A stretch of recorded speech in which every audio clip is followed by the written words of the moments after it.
The whole world is going through difficulty and hardship. Actually, even those who perhaps have seen days of ease in the past are going through some form of difficulty, calamity, hardship, sickness, disease, loss, whatever else it may be.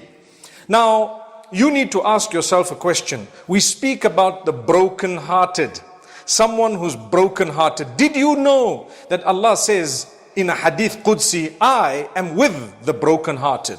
If someone is broken-hearted, do you know that Allah is with that person? If you are broken-hearted, Allah is with you. Did you know that when you are broken-hearted, the angels are saying Ameen to any dua that you make? So don't say the bad words, the F's and the B's and the S and H's and so on.